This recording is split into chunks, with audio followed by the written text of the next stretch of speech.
So this series of videos is all about how to best hold our focus mitts. Okay, so it's about how to hold them for ourselves, for safety, and also for our partners, so that we both get the most out of our martial arts training.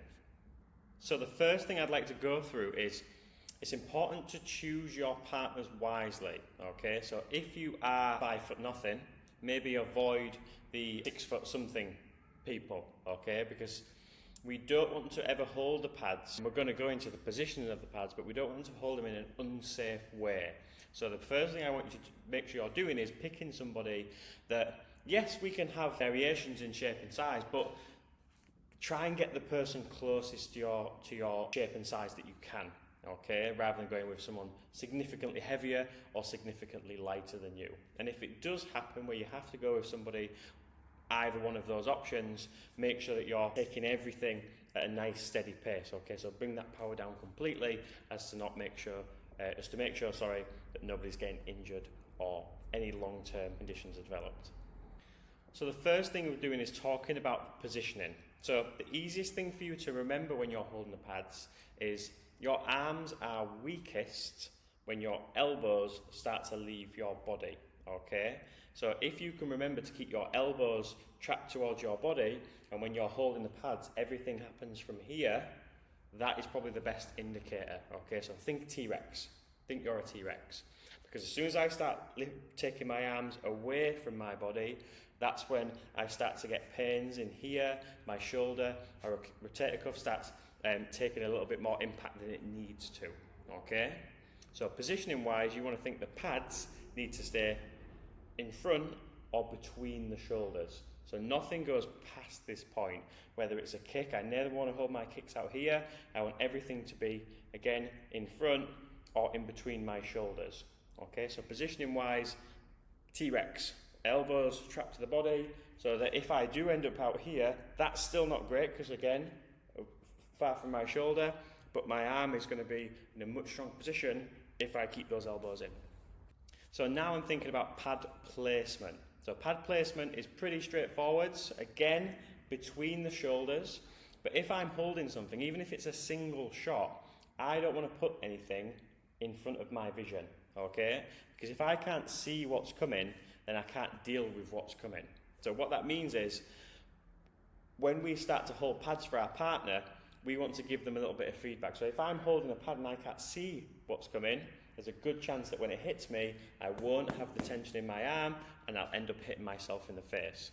So it's really, really important when you're thinking about placement that think where they would hit if you were a mirror, but also be safe. So for example, if we're doing a roundhouse kick, I wouldn't hold a roundhouse kick out here because that wouldn't be for my partner in a mirror, it would be right in front of me. And because the roundhouse kick goes this way, I don't have the danger of holding it close to my face. Obviously I don't want to be here because then it's still going to hit me. I want distance. But from there, you want to think between the shoulders, realistic for the partner, but not in a position that's going to risk you getting hit. So as previously mentioned about giving your partner feedback, basically we want to meet them to a degree. So if somebody's punching my pad, I don't want to come forwards and catch their pads because it's encouraging bad technique. It means that they don't have to extend their moves out. But what I do want to do is I want to stay relaxed, and then as soon as I think my pad's going to be hit, I want to stiffen up that pad, just like I would on a punch. If I was punching, my arm would be relaxed, but when I hit, I tense, okay, in order to protect my hand. So same with the pads. Again, everything's nice and tight between the shoulders, and as soon as I think something's going to land, I'm just going to give it feedback.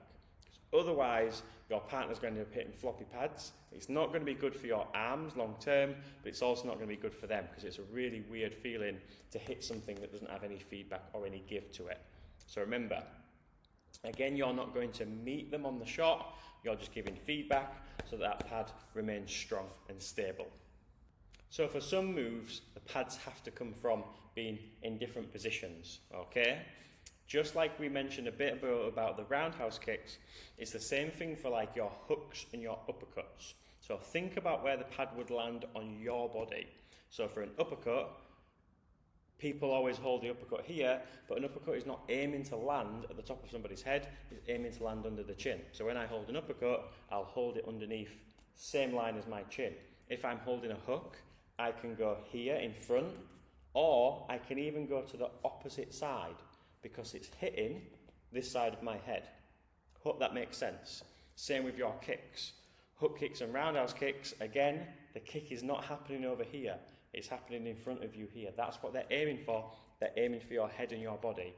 Side kicks as well is one that we tend to, and it's a wrist thing really, because if you're holding pads, it's quite difficult for you to turn your wrists over like this. So whenever you're holding something that goes to the belly, the easiest option is just to pop your pads in front of you, or even double up if their accuracy is not great, and it'll just give you that little bit of protection from getting hit into the body directly. Okay, so that's just some different techniques to think about when you're holding your pads.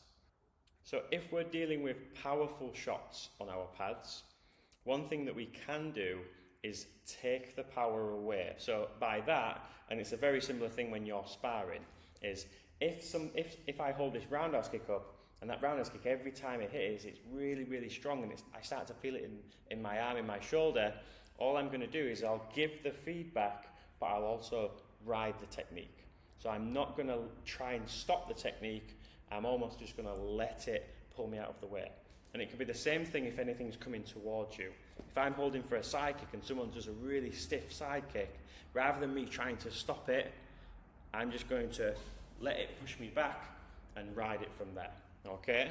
So same thing with any powerful shots. If you've got a big hitter on their arms, we do need to still give the feedback, but we don't have to try and stop the arm, because if they're strong and if we've managed to find someone who's a little bit heavier than us, it will start to wear on our elbows and our shoulders. Okay, so we want to take the impact out of that technique, just as if you were sparring. If someone hits you really, really strong, you don't want to just grin and bear it.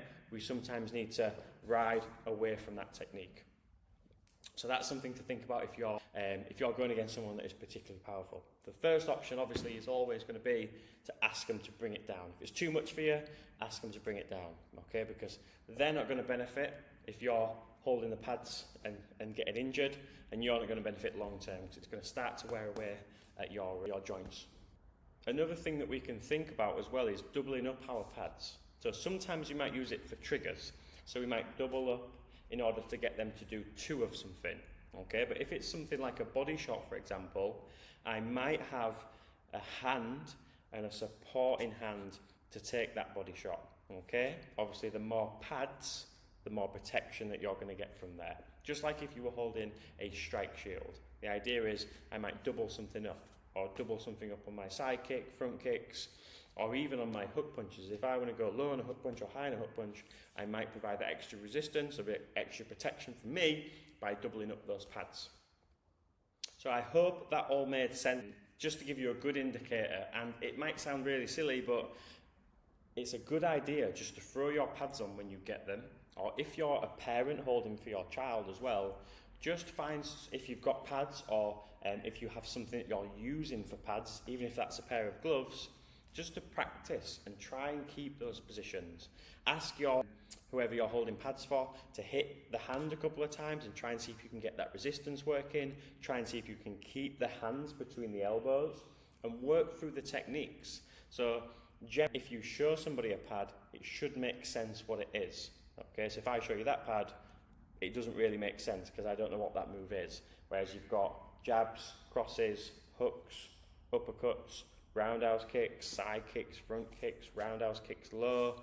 Everything should make sense because it would be exactly where you would land it if you were sparring, or if you were literally looking in a mirror and you were looking at yourself. Okay, that's my head, that's where my punch goes, that's where my punch goes. I hope that makes sense. And like I say, practice it and start slow. If you're new to holding pads, start slow and build it up from there, because the last thing you want to do is just go 120% and end up with injuries that push our own training back, okay? And then you're not a very good pad person if you got an injured arm. But hopefully that was helpful.